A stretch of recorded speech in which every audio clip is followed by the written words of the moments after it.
it's time for the next Adam video. I hope you're ready. I'm ready. Let's go! You heard the man, it's time. But first, there's a couple announcements. First of all, YFN online this year.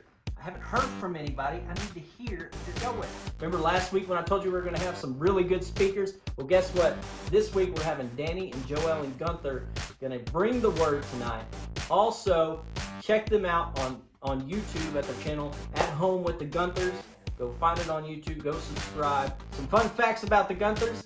They've been doing ministry for years. They've been in everything from children's ministry, women's ministry, bus ministry, youth, all kinds of things. But also, did you know Danny is only this much taller than me? It's true. Hope you're ready because here they come. Hey guys, I am Joel and Guenther, and this is my husband Danny. Hello. John has asked us to bring you the word this week, and so we prayed about it, and we really feel like God has brought us a word specifically for you guys. We will be talking about faith and obedience and walking in that faith. That's not covered a lot because we're Christians, like we should know about it. But really, like, what does it mean to walk in faith and obey what God says by faith? And so we have a verse. There's a whole chapter about it in Hebrews 11. It's the heroes of faith, but we just grabbed a couple little verses that really sum it up for us. And so it's Hebrews 11 verses 30 and 31. And it says, by faith, the walls of Jericho fell down after being encircled by the Israelites for 7 days. By faith, Rahab the prostitute received the spies in peace and didn't perish with those who disobeyed. So hopefully y'all have heard about Jericho and what went down there. But just as a recap, I'm going to let Danny kind of give you just a little bit of history of it and what happened. All right. So Jericho was a big city in the land of Canaan, and Canaan was the land that God had promised the Israelites he would give unto them. And so this was the first city that they were going to go conquer. And God told them to do it in a very specific way, and I'm going to paraphrase a little bit because I want to make it personal. I want to make it like, okay, this was real. This wasn't just old people back in the day that we read about in these words that we call the Bible. No, this was real life. This happened. God was with them as he is with us. Like, this was all real stuff. So I'm going to be paraphrasing a little bit. But y'all can all read that in Joshua somewhere. That's where that's found. And so anyway, so huge city. These walls are super thick on the city, and it goes all the way around the city. They said that they could have chariot races on there, up to 6 chariots beside each other, and still have room to, race without like crowding each other, And so that's super thick walls. So this was like the heart of Canaan, you could say. Like, if you conquer this city, you can get the other ones because they're not as fortified as this one was, right? And so who knows what they have on those walls. I'm sure, y'all have played video games. I'm sure they have those corner things, and they have archers in there, and they have soldiers walking it. What have you? I'm sure they have it all there. And so God tells Joshua a very specific way he wants this done. He says, okay, I don't want y'all to go out with knives and swords, and I don't want y'all to start breaking down the wall with your cool machines, whatever they had back then. I don't know. I don't want you to start throwing rocks at the city, the picture that seems funny. Go get little rocks and throw it at the city. No, I'm kidding. Okay, he said, I want y'all to walk around it. just walk around it. Let that sink in. What kind of sense does that make? Walk around a city. And that's going to do what? Get a shot if we're lucky. That's what it's going to do. Those archers up there, God, do you know about them? They're going to shoot us first sight. They're going to be so much of us down. Like, you crazy. You just crazy. And not only once. Whichever one of those survived, he wanted to go around again. Of course, they all survived, but this is probably what they're thinking, right? Again, the second day. And he wants them to go again the third day. And again the fourth and the fifth and the sixth. And then on the seventh day, he wants them to go around 7 times. And then, but he doesn't tell them all this at the beginning. He tells Joshua he wants them to go around once. He tells Joshua he wants them to go around again. And on the 7th day, all 7 times. But Joshua tells the Israelites 1 day at a time, I think. And then on the 7th day, he says, now I want y'all to go around 7 times. And on the 7th day, when I say shout, then I want y'all to shout. And the Lord will give you this city.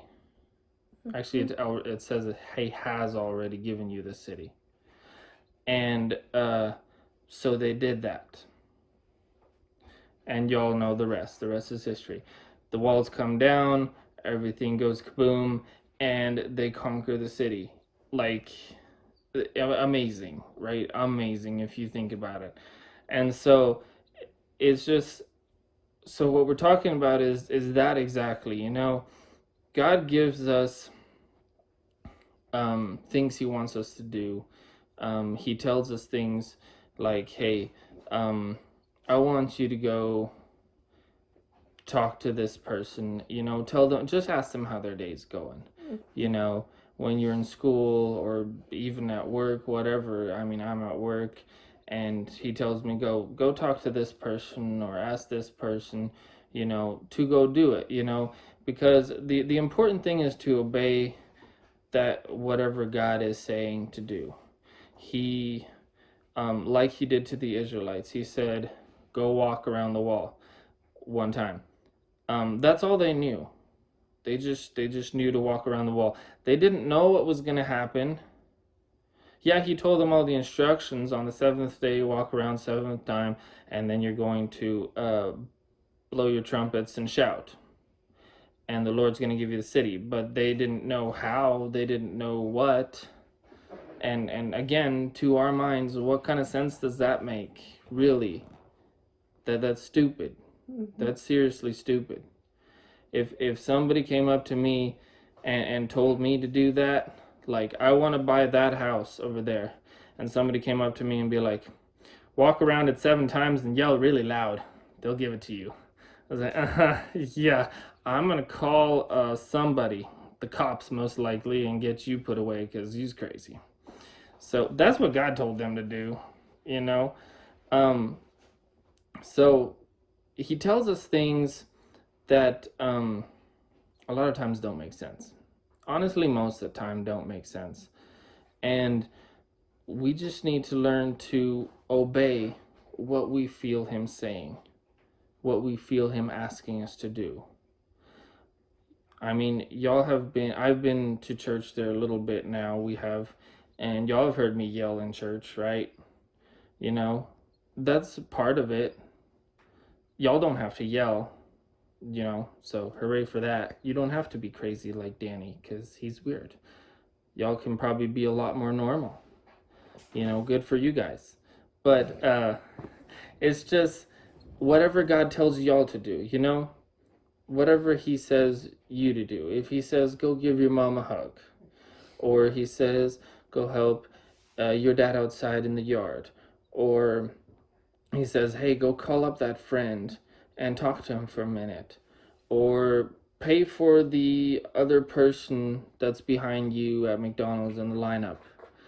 You know, just little things. God never gives us the whole picture.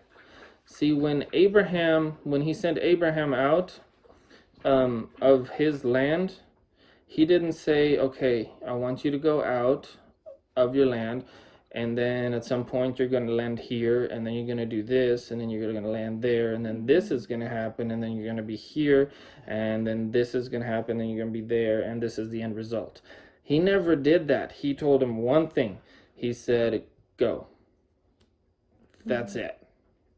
And then it was up to Abraham whether he was going to go and follow God's leading, or he was going to stay and honestly be miserable, because when we don't follow God's leading, we end up being miserable. And so that's what I'm trying to say. And it's something I'm learning. It's something we're learning, you know, just following God that one step where he wants us to go. And what makes it so hard is, first of all, it's most likely going to be crazy. It's going to be weird. It's going to not make sense to us. And also, we're not in control then, because we're all actually choosing to do this weird thing that we have no idea what's going to happen with. And it's tough. It is tough. But it's important. It's important, especially for y'all still being young. Get this as soon as you can. The earlier you start learning this is going to be a lifetime learning, by the way. The earlier you start, though, your relationship with God, you're just going to be able to, you know, it's just going to go easier for you if you listen and obey to God. Now, listening to God, if you don't know, it's almost always it's a feeling. It's a feeling you have in your gut. It's that feeling, go talk to that friend, go say hello to that friend. It's a feeling, go help your dad with chores. It's that feeling. It's not really God saying, hey, I want you to go give your mom a hug. It's not like that. It's just a feeling you have inside. And when you have that feeling and you obey, then God tells you the next step. And then you obey that, and then he tells you the next step. And it's like a ladder. You keep going up and up and up and up and up. And you keep going up in your relationship with God, and you keep growing, and you keep learning, and you get closer to God that way, because you keep obeying what he has. And what he has for you is always going to be best for you. It's never going to benefit himself. It's always going to benefit you. So whatever his plan is, this huge plan he has, that one step he wants you to take is that first step to giving you a better future. Mm-hmm. That's all I got. You got anything to add? You said it all. All right. No, that's it. So I hope that y'all understood that. And just remember that God is for you.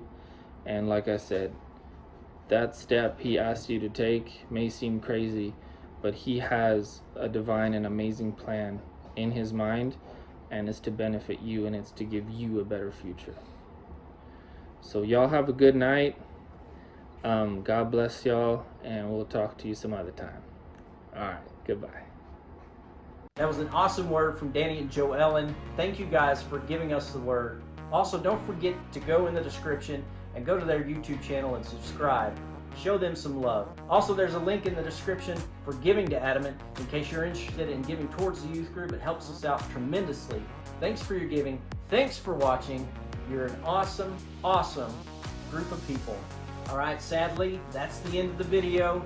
You guys behave out there and be blessed. See ya.